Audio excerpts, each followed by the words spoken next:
Hello students of class 11th। अभी तो यहाँ इवनिंग है, सो गुड इवनिंग। चलिए हम लोग आज बात करते हैं, हम लोग आज बात करेंगे lecture 4 of the atomic structure. ठीक है, तो चलिए लेक्चर 4 में क्या है, मैंने आपके लिए क्या प्लान किया लेक्चर 4 उसको देखना है हम लोग को, है ना। तो लेक्चर 4 जो है मेरा सर वो है कि मेरे को इसमें जो रदरफोर्ड का जो मैंने कंक्लूजन किया था उसका कैलकुलेशन करना है। तो इस लेक्चर में मेरे को बस पढ़ना है जो वो है calculation of Rutherford model.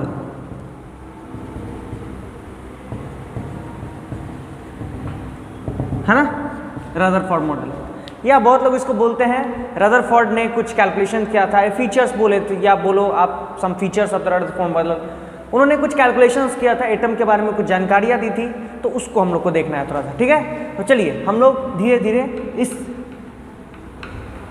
Calculations को पढ़ते हैं। चलिए, तो सबसे पहला जो हम चीज़ पढ़ेंगे, सबसे पहला जो चीज़ मैं आपको पढ़ाने वाला हूँ वो है, उन्होंने रेडियस ऑफ एटम के बारे में बोला था। ठीक है, रेडियस ऑफ एटम के बारे में, एग्जैक्ट नहीं बट रेडियस ऑफ एटम पहला बोला, तो उन्होंने रेडियस ऑफ न्यूक्लियस के बारे में था, लेकिन हम लोग मान लेते हैं सबसे पहला टॉपिक इस कदम में पढ़ते हैं हम लोग रेडियस ऑफ एटम। ठीक है, तो रेडियस ऑफ एटम, इसको मैं आर एटम से नोट कर रहा हूँ, आर एटम, ये रेडियस ऑफ एटम है आपका। ठीक है, अब थोड़ा सा ध्यान से देखिए, ये रेडियस ऑफ एटम। ठीक है, उन्होंने बोला कि रेडियस ऑफ एटम जो है वो लगभग 10⁻10 मीटर के रेंज में होता है, 10⁻10 मीटर, कितना छोटा, बहुत छोटा, है ना। और एटम आपका, अगर मान लो ये एटम है आपका, ठीक है ना, और ये इसका क्या है, रेडियस, है ना।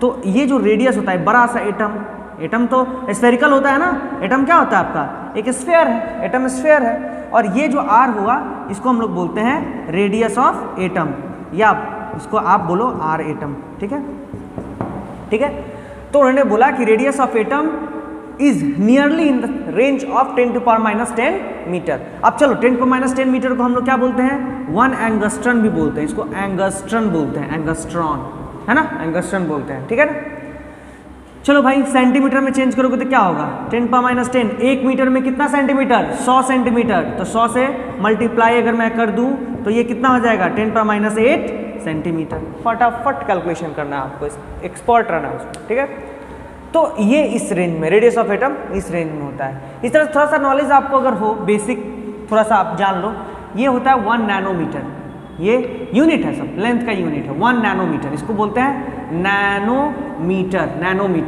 ये लगभग 10⁻10 9 मीटर होता है, कितना होता है, 9 मीटर। उस तरह से 1 पिकोमीटर, इसको क्या बोलते हैं, पिकोमीटर, ये कितने का होता है, 10⁻12 मीटर का होता है। ठीक है ना, तो ये आपको याद रखना है थोड़ा सा। ठीक है, अब देखिए उस तरह से अगर मैं बोल दूं एक फर्मी 1 FM ऐसा करके बोल देता हूं, तो ये 10⁻15 मीटर होता है, 10⁻15 मीटर होता है। ये सब आपको थोड़ा सा ध्यान रखना है। चलिए, रेडियस ऑफ एटम तो तुमने देख लिया कि भाई रेडियस ऑफ एटम क्या होता है बाबू, वो होता है 10⁻10 मीटर के रेंज में, या फिर उसको बोले तो एवरेजली हम लोग बोल सकते हैं कि वो 1 एंगस्ट्रॉन के रेंज में होता है। क्या होता है, 1 एंगस्ट्रॉन के रेंज में होता है। ठीक है, अब चलिए देखिए दूसरा, जब रेडियस ऑफ एटम तुम लोग निकाल ही लिए तो आगे देखो वॉल्यूम ऑफ एटम, वो क्या होगा, ये वॉल्यूम ऑफ एटम क्या होगा भाई, है ना, वॉल्यूम ऑफ एटम। तो वॉल्यूम ऑफ एटम के लिए क्या करेंगे भाई, हम इसको मान लेते हैं वी ऑफ एटम से नोट करते हैं, वी ऑफ एटम। ठीक है, वी ऑफ एटम से नोट करते हैं। ठीक है, तो देखो वॉल्यूम क्या होता है, वो होता है 4/3 पाई आर क्यूब। तो आर आपका क्या है, आर ऑफ द एटम का होल क्यूब होगा ना, अरे होगा, तो क्या हो जाएगा यहाँ पे 4/3 पाई, और आर एटम कितना होता है, 10⁻13 मीटर क्यूब हो जाएगा। चलो यहाँ से 4/3 पाई इंटू 10⁻30, ये आपका मीटर क्यूब, ये हो गया आपका वॉल्यूम ऑफ द एटम। क्या है, वॉल्यूम ऑफ द एटम होगा। ठीक है, चलिए नेक्स्ट देखते हैं, अगला तीसरा टॉपिक, तीसरा है radius of nucleus. Radius of, तो एक्चुअल में रदरफोर्ड ने रेडियस ऑफ न्यूक्लियस के बारे में बताया। देखिए तीसरा हम लोग का वो है रेडियस ऑफ न्यूक्लियस। ठीक है, रेडियस ऑफ न्यूक्लियस, इसको मैं आर न्यूक्लियस बोलता हूँ, आर न्यूक्लियस मतलब रेडियस ऑफ न्यूक्लियस, है ना, रेडियस ऑफ न्यूक्लियस। ये क्या होता है तो आपने बोला कि भाई एटम बहुत बड़ा है, बहुत बड़ा एटम है ना, एटम बड़ा होता है और न्यूक्लियस बहुत छोटा होता है। ऑब्जर्वेशन में मैंने कंक्लूजन में तो यही देखा ना, न्यूक्लियस बहुत छोटा होता है। तो ये अगर न्यूक्लियस है तो इसका जो रेडियस होगा, इसको उन्होंने बोला रेडियस ऑफ न्यूक्लियस।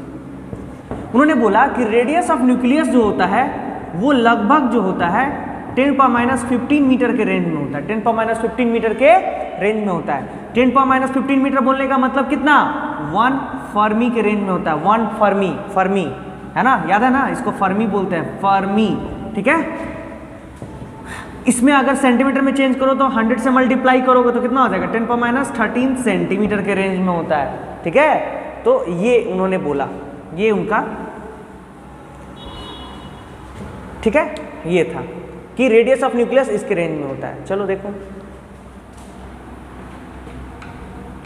तो हमको पता चल गया radius of atom and radius of nucleus. तो हम रेशियो ले सकते हैं ना, रेशियो देखो तो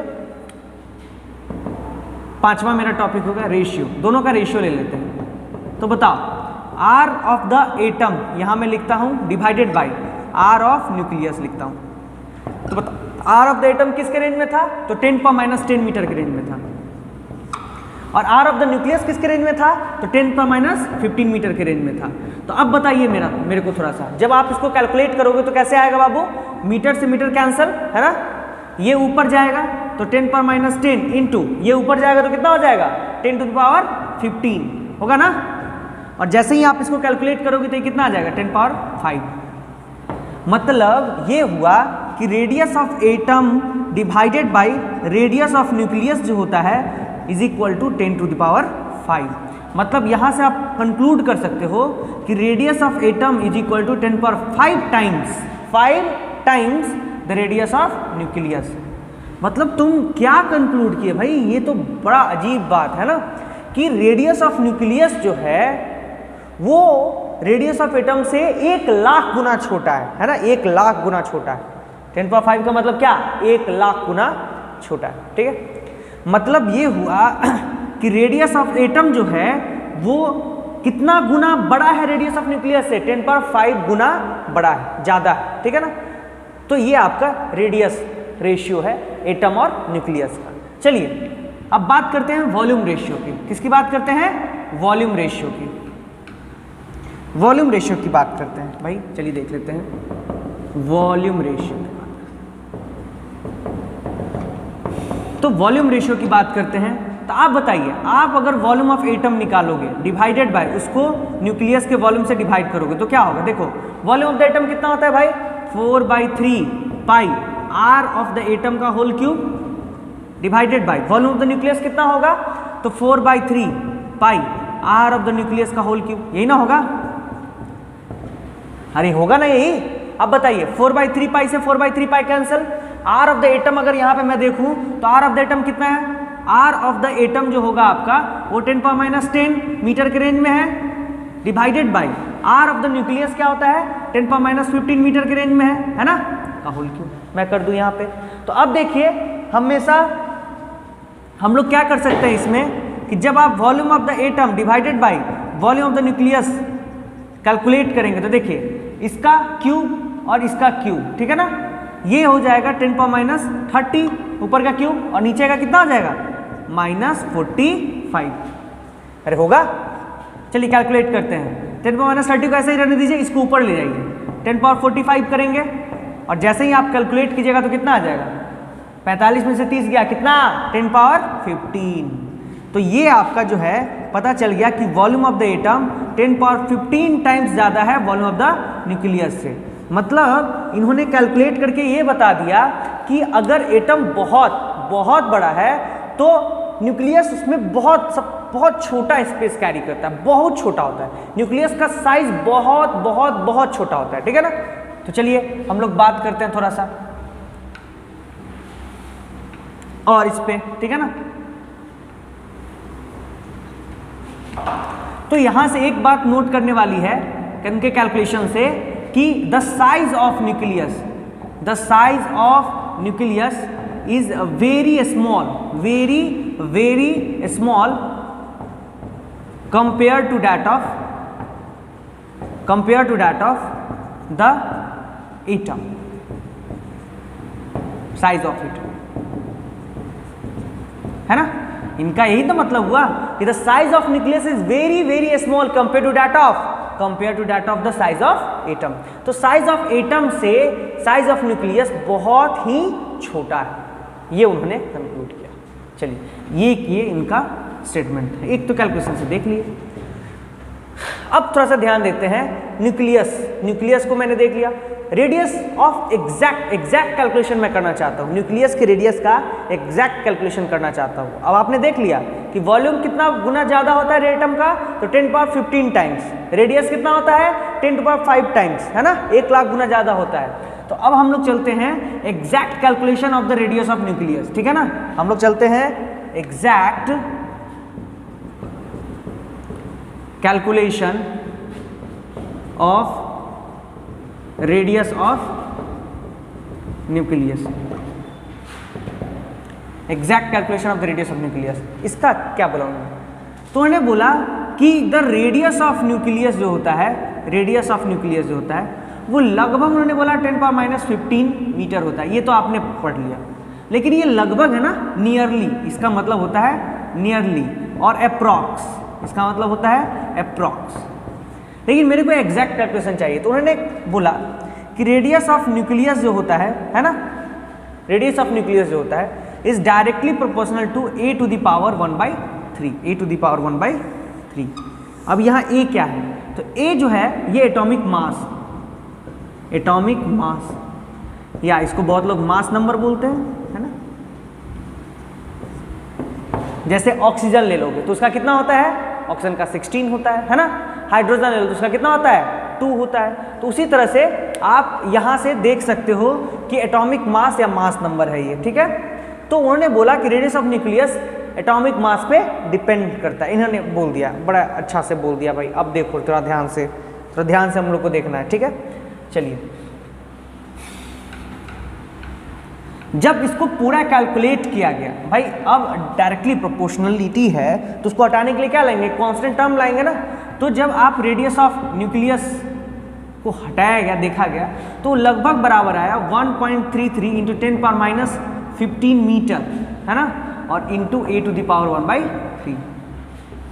डिपेंड इस पे कर रहा है, लेकिन ये जो था ये कांस्टेंट, ये क्या था, कांस्टेंट, ठीक है, ये कांस्टेंट था, ये कांस्टेंट टर्म आ गया, ठीक है। तो अब देखिए ध्यान से, ठीक है, कि रेडियस ऑफ न्यूक्लियस आपने देख लिया 1.33 × 10⁻15 मीटर इंटू a⁻⅓। ये क्या गया, कांस्टेंट आ गया। ये रेडियस ऑफ न्यूक्लियस है आपका, क्या है ये, रेडियस ऑफ न्यूक्लियस, ठीक है। चलिए और देख लेते हैं इसको। 1.33 इंटू 10⁻15 को मैं क्या लिख सकता हूँ, 10⁻13 सेंटीमीटर इंटू a⁻⅓ भी तो लिख सकता हूँ ना, ये भी तो लिख सकता हूँ ना। मीटर को सेंटीमीटर में कन्वर्ट कीजिएगा, 100 से मल्टीप्लाई कर दो, 10⁻13 सेंटीमीटर आएगा, है ना। 1.33 इंटू a⁻⅓, और इस पूरे को हम फॉर्मी में लिख सकते हैं, FM लिख सकते हैं, बिल्कुल लिख सकते हैं। चलिए, तो ये आपका फॉर्मुलेशन हो गया exact calculation of radius of nucleus के लिए, ठीक है ना। Exact calculation of radius of nucleus के लिए क्या हो गया आपका पूरा। अब हम लोग देखते हैं आगे। चलिए, इससे क्वेश्चंस कैसे कैसे पूछे जा सकते हैं, लोग आपसे क्वेश्चन कैसे करेंगे। तो भाई तुम बता दिए रेडियस का डिपेंडेंसी, तुम जैसे पहला तो नोट देखिए भाई, इंपॉर्टेंट है ना, ये जो क्वेश्चंस पूछते हैं लोग। तो पहला जो तुमने बोला कि सर रेडियस ऑफ न्यूक्लियस जो है is directly proportional to a⁻⅓ होता है, मैंने मान लिया बात, ठीक है। तो चलो बताओ वॉल्यूम ऑफ द न्यूक्लियस किस पे डिपेंड करेगा। और तुम बोलोगे sir volume of the nucleus क्या होता है सर, तो वॉल्यूम ऑफ द न्यूक्लियस यही ना होता है sir, 4/3 pi r of the nucleus का होल क्यूब, यही ना होगा। चलिए निकालते हैं, तो क्या होगा 4/3 पाई, ठीक है। r ऑफ द न्यूक्लियस है आपके पास, तो r ऑफ द न्यूक्लियस किस पे डिपेंड कर रहा है, a⁻⅓ पे डिपेंड कर रहा है, ठीक है ना। तो अगर मैं इस सब को हटा दूं, है ना, और तो मैं ऐसे लिख सकता हूँ, थोड़ा ध्यान से देखिए। तो वॉल्यूम ऑफ द न्यूक्लियस हमको डिपेंडेंसी लिखना है ना, तो इससे मतलब नहीं है, क्योंकि 4/3 भी कांस्टेंट है, पाई भी कांस्टेंट है। यहाँ पे वेरिएबल क्या है, r वेरिएबल है, तो मैं directly proportional to r nucleus to the power 3 कर सकता हूँ क्या। थोड़ा ध्यान से सोचिएगा, इसको मैंने कांस्टेंट को हटा दिया, है ना। तो मतलब वॉल्यूम ऑफ द न्यूक्लियस इस पे डिपेंड कर रहा है, क्यूब पे, ठीक है। अब देखिए directly proportional to r of the nucleus आपके पास है, आर ऑफ द न्यूक्लियस किस पे डिपेंड कर रहा है, a⁻1/3 पे। तो चलिए r of the nucleus depend कर रहा है a⁻1/3 पे का होल क्यूब। चलिए 3 से 3 कटा, तो आपको ये पता चल गया क्या मैं करना चाह रहा हूँ। आप देखोगे कि वॉल्यूम ऑफ द न्यूक्लियस जो है सर वो डायरेक्टली प्रोपोर्शनल टू ए है, ठीक है ना, डायरेक्टली प्रोपोर्शनल टू ए है। मतलब अगर ग्राफ बनाओगे कभी, है ना, ग्राफ बनाओगे कभी, यहाँ पे अगर वॉल्यूम ले लो, वॉल्यूम ऑफ द न्यूक्लियस, और यहाँ पे ए ले लो, तो वो डायरेक्टली प्रोपोर्शनल ऐसा लाइन है, ठीक है, डायरेक्टली प्रोपोर्शनल होता है, ठीक है, स्ट्रेट लाइन आता है। जब भी कोई डायरेक्ट रिलेशन रहेगा तो क्या आएगा ग्राफ, स्ट्रेट लाइन। चलिए, क्योंकि जैसे ही तुम अगर मान लो इसको बढ़ाओगे तो ये भी बढ़ेगा ना, तो मैंने इसको बढ़ाया तो ये भी क्या हो रहा है, बढ़ रहा है, तो ये तो स्ट्रेट लाइन ही जाएगा, ठीक है। अब देखिए ये तो वॉल्यूम ऑफ द न्यूक्लियस तुमने निकाल दिया। तीसरा मैं बोलूँ डेंसिटी पे कैसे डिपेंड करता है, density of nucleus, density of nucleus, density of nucleus कैसे डिपेंड करता है, तो उसको भी देख लेते हैं, थोड़ा सा फटाफट देख लेते हैं। चलिए तीसरा है भाई density of nucleus, density of nucleus, चलिए देख लेते हैं। तो डेंसिटी ऑफ न्यूक्लियस को मान लो ना मैं रो ऑफ न्यूक्लियस बोल रहा हूँ, ऐसे रो ऑफ न्यूक्लियस, है ना। तो सबसे पहले बात होती है कि डेंसिटी होती क्या है। तो डेंसिटी ऑफ न्यूक्लियस अगर निकालोगे तो तुम बोलोगे कि भाई एटॉमिक वेट, क्योंकि मास बाई वॉल्यूम होता है, डेंसिटी इक्वल टू क्या होता है, mass per unit volume, mass by volume. Density equal to क्या होता है, मास बाई वॉल्यूम। तो मास की जगह पे ए लिखोगे, और वॉल्यूम किस पे डिपेंड करता है, ए पे ही डिपेंड करता है, तो ए से ए कैंसिल हो गया, तो क्या हो गया 1। मतलब डेंसिटी ऑफ न्यूक्लियस कांस्टेंट हो गया, क्या हो गया, कांस्टेंट हो गया। डेंसिटी ऑफ न्यूक्लियस क्या हो गया, कांस्टेंट हो गया। डेंसिटी ऑफ न्यूक्लियस कांस्टेंट हो गया, इसका मतलब क्या हुआ, डेंसिटी ऑफ न्यूक्लियस कांस्टेंट हो गया, इसका मतलब ये हुआ कि the density of nucleus is same for every atom, for every atom.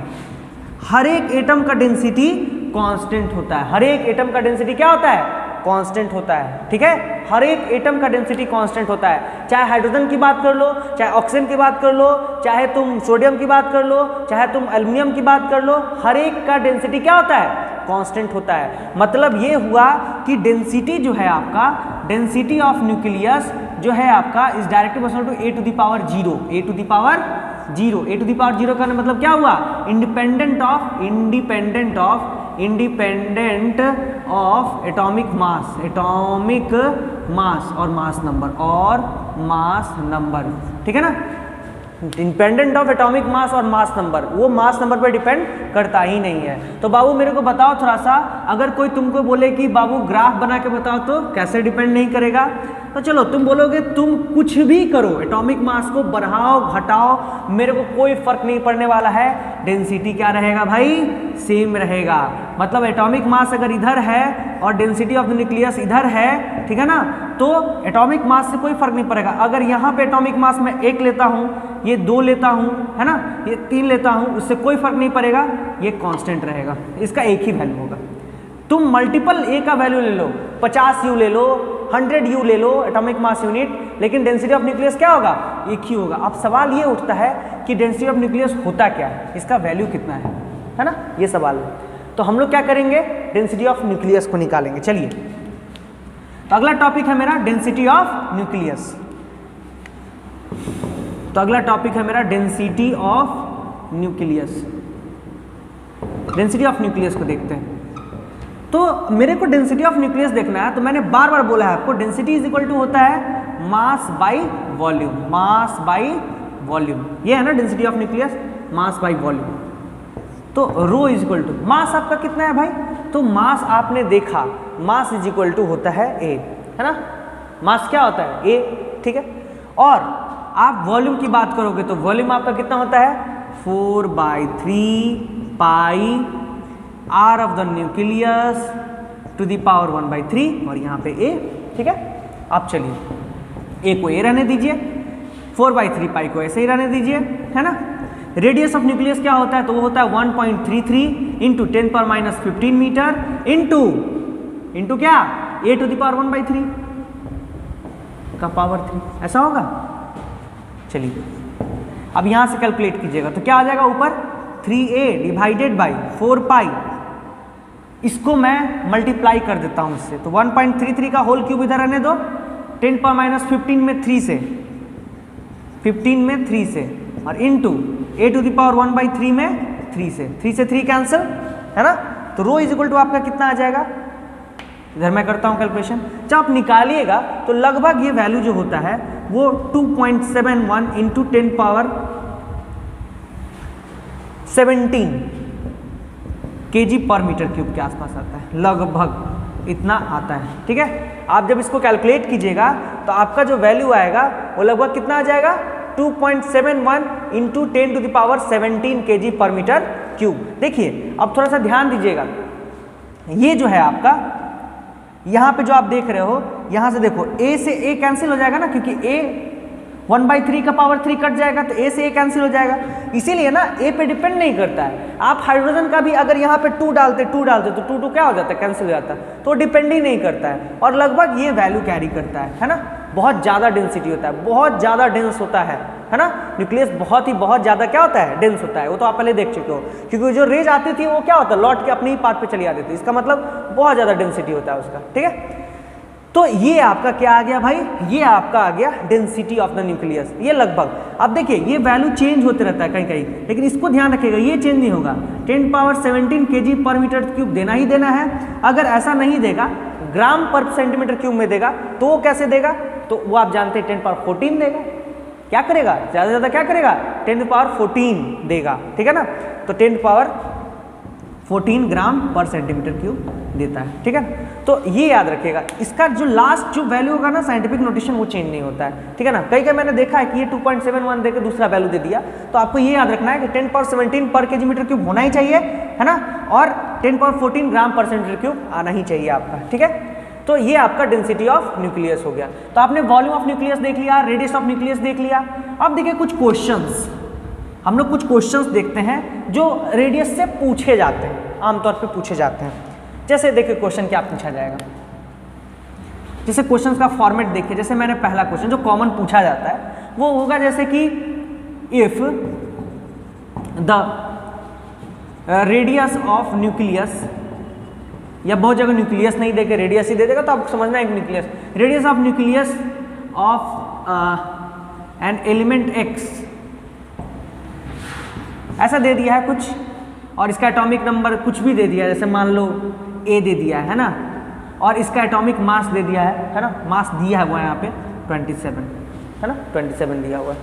Radius of nucleus of an element x जिसका एटॉमिक नंबर ए है, एटॉमिक मास कितना है 27, is 6 FN, then find the atomic radius of nucleus of y जिसका atomic number b है, और ये जो है आपका ये मान के चलिए आपका कुछ मैंने दे दिया, जैसे कोई वैल्यू मैंने उठा के दे दिया आपको 81 दे दिया है ना, 81 दे दिया, चलिए 81 ही दे दिया। तो अब देखिए थोड़ा सा ध्यान से देखिएगा, या 125 दे दिया, चलिए छोटा सा कटना भी तो चाहिए। हाँ देखिए, अब if the radius of nucleus of an element x is 6 FM, then find the radius of nucleus of, ये तो कॉमन क्वेश्चन है। तो आप बोलिएगा सर कि radius of nucleus is directly proportional to a to the power 1/3 होता है ना सर, यही तो होता है सर। तो अब बताओ कि rx डिवाइडेड बाय, अगर मैं ry करूं तो rx डायरेक्टली प्रोपोर्शनल टू, तो ax का पावर 1/3 चला जाएगा, डिवाइडेड बाय ry का ay टू द पावर 1/3 चला जाएगा ना, क्योंकि डायरेक्टली प्रोपोर्शनल है तो इसको हम फ्रैक्शन में तोड़ सकते हैं। अब बताइए थोड़ा सा मेरे को, ax का वैल्यू कितना है भाई 27, ay का वैल्यू कितना है 125, और दोनों का पावर 1/3, चलिए गुना भाग करते हैं। तो 27 का पावर अगर 1/3 करोगे, ठीक है ना, और 125 का पावर 1/3 करोगे तो आएगा कितना 27 का पावर 1, तो 27 का पावर अगर 1/3 करेंगे तो सबसे पहले तो देखना यह है कि 27 को हम लोग क्या लिख सकते हैं। तो 27 को मैं अगर ऐसा लिखूँ 3 टू द पावर 3 तो चलेगा क्या, और 125 को मैं अगर लिखूँ 5 टू द पावर 3 तो भी चलेगा। तो 3 से 3 कैंसिल, 3 से 3 कैंसिल, तो ये कितना आ गया 3/5 आ गया, है ना। अब ध्यान दो, तुम्हारे पास RX दिया हुआ है कितना 6 FM दिया हुआ है, डिवाइडेड बाई RY, और ये 3/5 आया। तो यहाँ से अगर RY निकालोगे तो कितना आ जाएगा, RY जैसा ही निकालोगे तो कितना आ जाएगा 5 × 6 डिवाइडेड बाई 3, ये कट के कितना आ गया 10 FM। ये तो कॉमन क्वेश्चन हो गया भाई, ये कॉमन क्वेश्चन पूछा जाता है ना, ये कॉमन क्वेश्चन पूछा जाता है। दूसरा क्वेश्चन क्या हो सकता है, दूसरा फॉर्मेट जो है वो पॉसिबल एक फॉर्मेट है, वो भी मैं करवा देता हूँ आपको। इसे अलग अलग तरह से क्वेश्चन पूछा जाता है, लेकिन क्वेश्चन क्या रहेगा, यही तो रहेगा किसी का अब क्या होगा, मैंने आपको रेडियस अभी पूछा, ठीक है, मैं रेडियस दे दूंगा, एटॉमिक मास पूछूंगा, है ना। आपके पास इन 4 डाटा, एक RX, RY, AX, AY, इसमें से कोई एक गायब रहेगा, और कोई 3 दिया रहेगा, एक गायब रहेगा, वो पूछेगा आपसे। तो चलिए, क्वेश्चन बड़ा सिंपल है, आपको समझना होगा क्वेश्चन पूछ क्या सकता है। दूसरा फॉर्मेट क्वेश्चन का मैं देख लेता हूं फटाफट, चलिए देखिए। तो क्वेश्चन 2 मैं देख लेता हूं, ठीक है। वो बोलेगा कि इफ एन एटम, है ना, इफ एन एलिमेंट, सॉरी लिख लीजिए, एलिमेंट X, ये भी फिर A है और ये 27 ऑफ रेडियस 6 FM, रेडियस का मतलब रेडियस ऑफ न्यूक्लियस दिया हुआ 6 FM,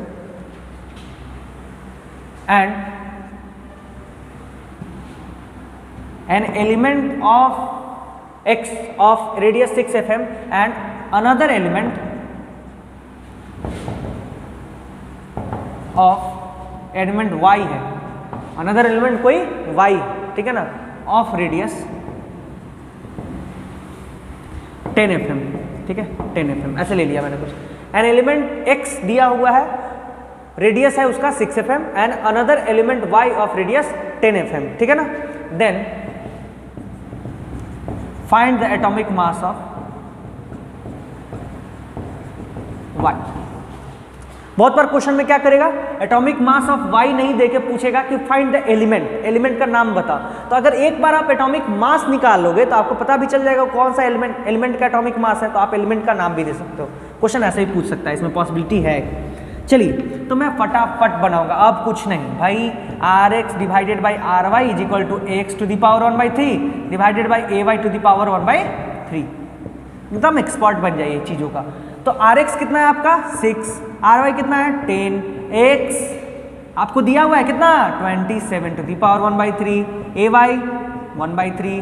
अब देखिए थोड़ा सा 6/10 काटिए, 3/5 आ जाएगा यहाँ से, इज इक्वल टू ये आ जाएगा 3 टू द पावर 3 का पावर 1/3 आएगा ना, 27 को लिख सकते हैं हम लोग, और AY टू द पावर 1/3। अब थोड़ा सा ध्यान दीजिएगा भाई, ये 3 से 3 कैंसिल, तो 3/5 इज इक्वल टू क्या हो जाएगा 3 AY टू द पावर 1/3, 3 से 3 कैंसिल, तो आपका AY टू द पावर 1/3 का वैल्यू कितना आ गया 5 आ गया। तो AY कितना हो जाएगा, तो 1/3 को उधर भेजेंगे तो क्या हो जाएगा 3 हो जाएगा ना ऊपर जाके। तो AY का वैल्यू कितना आ गया भाई 125। तो इसका एटॉमिक मास कितना है भाई 125। तो बड़ा आसान सा है। हाँ, हो सकता है आपको एटॉमिक मास ना पूछ के बोल दे कि ये कौन सा एलिमेंट का है ना, तो ये भी एक क्वेश्चन का फॉर्मेट बन सकता है। तो ये रेडियस ऑफ द न्यूक्लियस की बात थी, एग्जैक्ट हम लोग कैलकुलेट कर लिए, ठीक है ना। अब देखो आगे बढ़ते हैं, आगे भी हम लोग कैलकुलेशन करते हैं, ठीक है। आगे हम लोग बढ़ते हैं और फिर देखते हैं हम लोग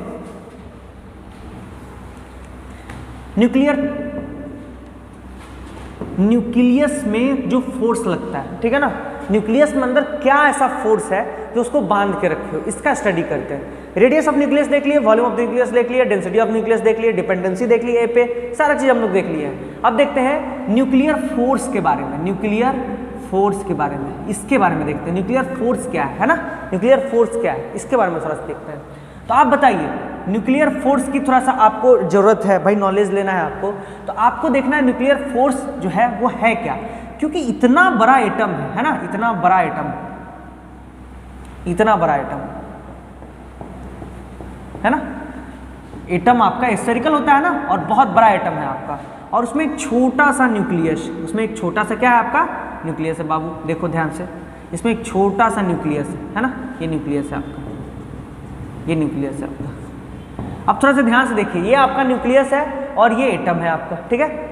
अब इस न्यूक्लियस की अगर बात करो तो इसमें है प्रोटॉन और इसमें है न्यूट्रॉन, है ना। ये छोटे से न्यूक्लियस में काम करती है। तो न्यूक्लियर फोर्स दुनिया के सबसे strongest force in the nature है, ध्यान रखना, स्ट्रॉन्गेस्ट फोर्स इन नेचर, ये नेचर का सबसे स्ट्रॉन्गेस्ट फोर्स है। पहला इसका प्रॉपर्टी देखिए, nuclear force is the strongest force in the nature. और वो वर्क कहां पे करता है? Nuclear force exists only in the nucleus, only in the nucleus, ठीक है ना। वो हमेशा न्यूक्लियस के अंदर ही काम करता है। इसका मतलब रेंज ऑफ न्यूक्लियर फोर्स जो है, रेंज जहां तक काम करता है न्यूक्लियर फोर्स जो है, वो रेडियस ऑफ न्यूक्लियस मतलब 10⁻⁻15 मीटर से कम होना चाहिए, उसके बराबर होना चाहिए, है ना। उसी के रेंज में वो काम करता है, ठीक है ना। अगला प्रॉपर्टी देखिए, ये चार्ज इंडिपेंडेंट फोर्स है, चार्ज इंडिपेंडेंट फोर्स है ना।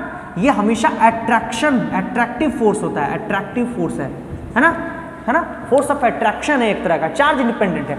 अब देखो ना, प्रोटॉन पॉजिटिवली चार्ज है और न्यूट्रॉन के पास कोई चार्ज ही नहीं है, फिर भी दोनों में इंटरेक्शन है, दोनों साथ साथ है। तो ये फोर्स ऑफ अट्रैक्शन है, अट्रैक्शन दोनों को बांध के रखता है, बाउंडेड फोर्स लगाता है दोनों पे, है ना।